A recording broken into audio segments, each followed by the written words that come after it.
أعوذ بالله من الشيطان الرجيم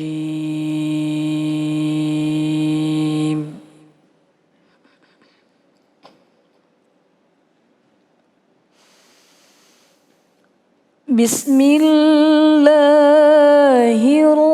الرحمن الرحيم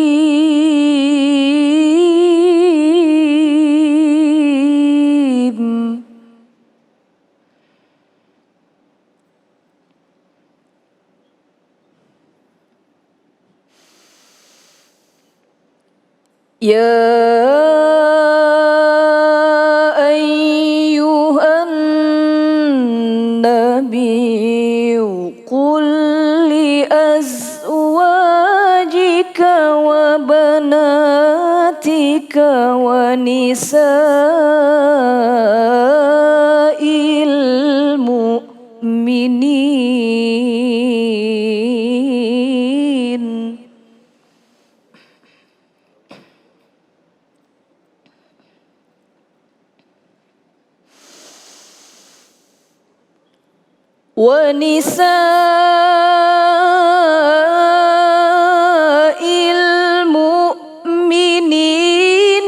يدنين عليهن من جلابيبهن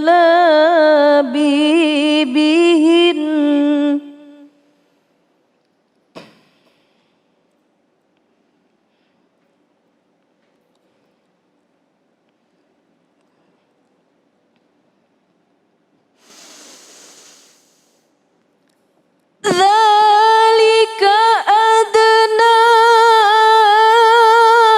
أن يعرفن فلا يؤذين وكان الله غفورا رحيما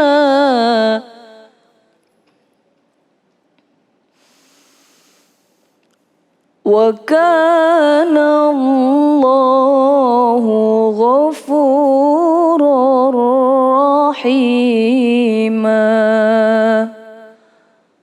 صدق الله العظيم.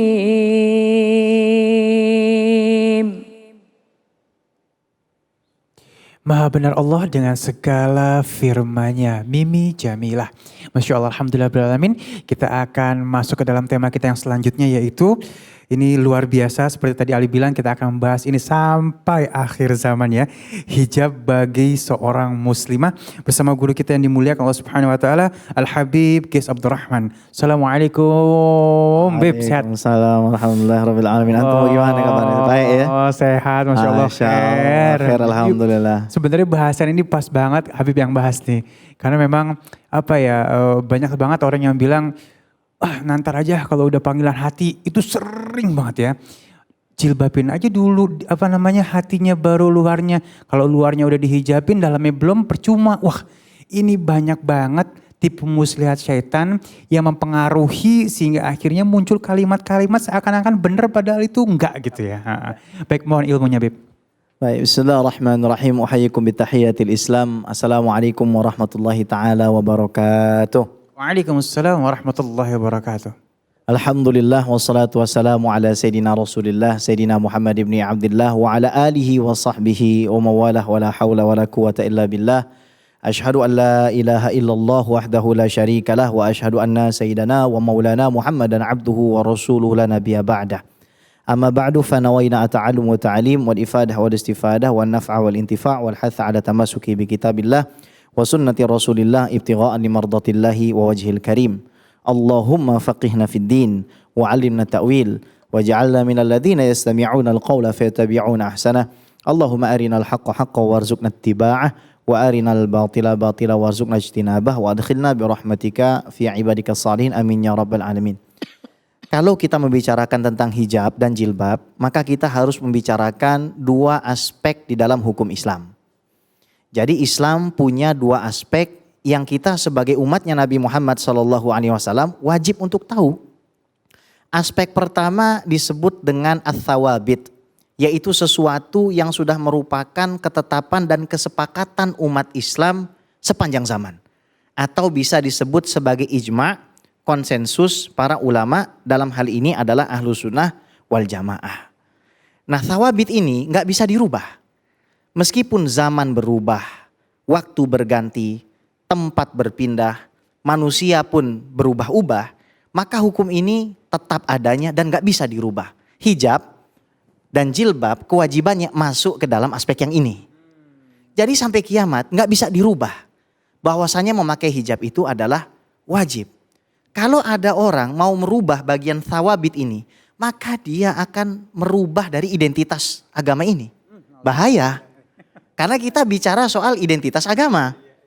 Tutup aurat itu identitas agama Islam. Gak bisa dirubah. Yang kedua adalah aspek yang bisa mengalami perubahan atau disebut juga sebagai al-mutaghayyirat. Sesuatu yang memang bisa dirubah, Habib. Artinya seperti baca doa kunut. Kalau dalam mazhab Hanafi waktu Al-Fakir di Australia nggak pakai doa kunut. Kenapa? Karena mereka memang tidak mensunahkan itu. Tapi di Indonesia karena mayoritas mazhabnya Syafi'i, ya kita pakai doa kunut, kita ikuti. Dalam hal ini nggak ada masalah. Nah, ijma atau konsensus para ulama ini memegang posisi sangat penting di dalam hukum. Dalilnya mana? Allah Subhanahu wa taala berfirman di dalam surat Ad-Dukhan ayat 59. Di situ Allah Subhanahu wa taala mengatakan, "Wa may yushakikir rasul mim ba'di ma tabayyana lahumul huda wa yattabi' ghayra sabilil mu'minin nuwallihi ma tawalla wa nuslihi jahannam wa sa'at masira." Barang siapa menentang Rasulullah sallallahu alaihi wasallam setelah datang petunjuk yang nyata, kemudian nih perhatikan nih. Menentang daripada ijma, menentang daripada apa yang dilakukan oleh umat Islam. Karena Nabi SAW bersabda, lan tajtami ummati ala dhalalah, umatku tidak akan bersepakat di dalam kesesatan, maka kami akan biarkan dia dengan pendapatnya sampai akhirnya kami akan masukkan dia ke dalam neraka jahanam. Bahaya. Jadi seolah-olah di dunia kita banyak follower, nanti ujung-ujungnya masuk neraka. Nah, contoh di dalam Al-Quran bahwasanya ijma ini memegang peranan. Kalau kita lihat ayat wudu, sekarang saya mau tanya nih sama Habib Ali sama pemirsa, wudu itu sebelum sholat atau setelah sholat? Wudu itu setelah sholat atau sebelum sholat? Ya, sebelum. Tapi coba lihat ayatnya. Kalau kita lihat ayat di dalam berwudu, Allah SWT berfirman, "Idza qumtum ila sholati faghsilu wujuhakum." Kalau kamu sudah melakukan sholat, qumtum fil madhi. Lihat. Kemudian faghsilu wujuhakum, basuhlah wajahmu. Tiba-tiba ada orang baru belajar bahasa Arab, ngelihat, oh berarti wudu itu setelah sholat. Tapi karena ada konsensus ulama, sepanjang zaman umat Islam gak ada satupun umat Islam yang waras. Ya. Yang wudunya setelah sholat, ya maka akhirnya wudu itu sebelum sholat. Maka tertutuplah celah kemungkinan itu. Contoh kedua, khomer. Kalau kita lihat ayat khomer, fajtanibuh, jauhilah. Loh kalau cuma suruh jauhi kan belum tentu haram toh. Iya. Tapi karena ada konsensus para ulama dan umat Islam, celah itu menjadi tertutup. Tadi sudah dibacakan oleh qari'ah kita, ya, bahwasanya Allah Subhanahu wa taala itu memang mewajibkan, ya ayuhan nabi, kul linisaika, kul li azwajika wa banatika wa nisa'il mu'minin. Lihat. Katakan, sampaikan wahai Muhammad kepada istri-istrimu, kepada anak-anak perempuanmu. Kemudian apa lanjutannya? Kepada istri-istri orang beriman. Jadi salah pendapat yang mengatakan bahwasanya hijab dan jilbab itu hanya diwajibkan kepada istri-istri Nabi Muhammad SAW. Itu sudah dijelaskan. Sudah dijelaskan. Bagaimana Allah Subhanahu wa taala mewajibkan kita itu memakai jilbab dan hijab bagi kaum perempuan, maka itu merupakan kesepakatan umat Islam. Dan barang siapa menentangnya, maka dia sudah merusak daripada identitas umat Islam itu sendiri. Ini sangat berbahaya. Yudnina alaihinna min jalabibihinna dzalika adna ayyurafna. Hendaknya mereka itu menurunkan jilbabnya. Nah, kalau definisi jilbab itu yang benar adalah menutupi seluruh anggota tubuh kecuali wajah dan telapak tangan. Tapi ada pemahaman yang mengatakan bahwasanya ya kalau rambut sama leher itu nggak wajib ditutupi. Alasannya apa? Karena makna jilbab itu masih diperselisihkan. Enggak. Seluruh ulama 4 mazhab yang hafal 400.000 hadis, hafal 1 juta hadis, mereka sudah mengatakan ini kesepakatan memang. Wajah dan telapak tangan adalah bagian yang dikecualikan. Memang ada pengecualian Bib dalam keadaan darurat, kaki atau pergelangan tangan. Atau bahkan sampai siku kalau ada darurat. Loh, namanya darurat, mohon maaf, makan babi saja boleh. Kita paham nih ya, namanya dalam keadaan darurat. Kita nggak bisa lagi menghindari itu. Akan tetapi kalau kita melihat kepada perbuatan para sahabat Nabi dan dalil yang sangat banyak, itu memang tegas bahwasannya kita harus menutupi daripada aurat, dan bagi perempuan itu silakan menampakkan wajah dan telapak tangan. Saya kasih satu hadis saja. Riwayat Imam Abu Dawud dengan sanadnya hasan sahih. Ini Nabi Muhammad SAW waktu itu lagi bersama Siti Aisyah radhiyallahu taala anha. Datang Sayyidah Asma binti Abi Bakar, pakai baju yang lengannya itu panjang, Beb. Jadi kelihatan kan kalau pakai lengannya itu lebar, kelihatan dalamnya. Lalu Nabi keluar dari situ, enggak mau lihat. Kata Sayyidah Aisyah, kamu itu keluar Asma, ini Nabi ada sesuatu yang kamu gak suka, nanti saya tanya. Keluarlah Siti Asma, akhirnya Sayyidah Aisyah nanya, loh kenapa ya Rasul? Kok kamu jadi gak mau gitu, jadi keluar? Aisyah, gak pantas bagi seorang perempuan yang beriman kepada Allah Subhanahu Wa Taala melainkan menampakkan, lihat Nabi meraktekin. Ditarik itu tangan bajunya sampai nutupi ujung jari sini, Beb. Jadi tinggal telapak tangan. Kemudian Nabi angkat kedua tangannya nutupi wajahnya sehingga yang terlihat wajahnya saja. Hanya ini saja yang boleh ditampakkan. Nah kemudian kan ada yang mengatakan tadi hijabi dulu hatinya. Lah hati jangan dihijabin, tertutup dari hidayah dong. Perempuan itu bukan perhiasan yang dijual belikan. Perempuan itu mulia loh, Bib. Jamaah semua, perempuan itu mulia. Kenapa? Karena kalau gak ada perempuan, gak ada keturunan. Manusia akan sirna, manusia akan punah. Maka perempuan itu harus dihargai, harus dihormati. Bayangin kalau kita anak bukannya main sama perempuan sama nasi padang nih ya. Tapi kita aja kalau makan nasi padang yang dijual di tengah jalan, kemudian makanannya gak ditutupin, kita aja ogah. Tapi bayangin sama yang ditutupin. Sama yang packagingnya rapi. Wih, Masya Allah. Gitu, Bi. Iya. Masya Allah ya.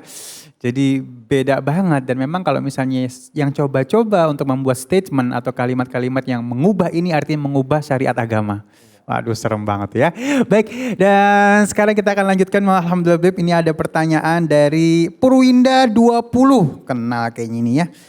Ini pertanyaannya adalah, apakah benar ketika anak perempuan tidak berhijab maka dosanya akan ditanggung ayahnya? Betul kalau bapaknya nyuruh. Kalau bapaknya? Iya, bapaknya nyuruh. Lu gak usah pakai hijab, gak usah pakai jilbab. Malah nyuruh biar mantap. Iya, biar mantap. Jawab kalau jadi anaknya. Mantap Pak, nanti bapak masuk neraka duluan. Gitu jawabnya. Kan? Iya. Bener. Iya, jadi jangan sampai tuh kita jadi orang tua tuh berat. Punya anak itu berat, apalagi anak perempuan. Berat, Bib. Tapi kalau misalnya udah disuruh dia ngeyel, kita masih kena gak, Bib? Oh enggak. Enggak ya? Enggak. Kita kan ada hal-hal yang harus kita perhatikan. Jadi kalau masalah nutup aurat bagi perempuan, perhatikan 4T, Bib. T yang pertama, ayyakuna satiran lil aurat, tutup aurat. Jadi auratnya semua kudu ketutup. T yang kedua, alla yakuna doyikon, jangan ketat. Ini ketutup, udah kayak dibungkus sama plastik sampah jadinya. Allah. Iya jangan dong, kesian ya kan. Terus T yang ketiga, alla yakuna mar'iyan, nggak transparan, ketutup tapi transparan. Ya sama aja bohong. Iya, kebentuk juga. Iya. Ya. Yang terakhir, alla yusyabbiha malabisa jinsil akhor, tidak menyerupai pakaian lawan jenis. Tutup aurat, tidak ketat, tidak transparan, tidak menyerupai pakaian lawan jenis. Ajib. Jadi dibilang seakan-akan menggunakan pakaian tapi bagaikan telanjang. Udah itulah ya. Maka kita ikutinlah jalan orang-orang zaman dulu. Zaman sekarang mah kebanyakan orang berceramah tapi kita kekurangan teladan. Maka kita semua jamaah Ainus Cahaya Hati, kita habis nonton ini periksa anak kita, periksa istri kita. Kalau ternyata masih ada yang gak tutup aurat, masih ada yang pakaian ketat, masih ada yang pakai transparan, kasih tahu dengan baik, nasehatin. Bilang kalau kalian sayang sama saya, kalian pengen berkumpul dengan saya di hari kiamat bersama Nabi SAW, yuk kita menjadi muslim dan muslimah yang lebih baik. Masya Allah. Dan ada juga ini ya teman Ali, benar-benar hak adanya, beliau pakai jilbab, aku tanya kenapa kamu pakai jilbab? Aku gak mau ayahku masuk neraka gara-gara. Masya Allah, mesra banget itu. Ya Masya Allah ya. Baik, dan sesaat lagi kita akan sedikit noel-noel tasawuf nih kayaknya ya. Kita akan membahas tentang ketika Allah Subhanahu Wa Taala rindu kepada hambanya. Jangan kemana-mana, tetap bersama kami di Cahaya Hati Indonesia.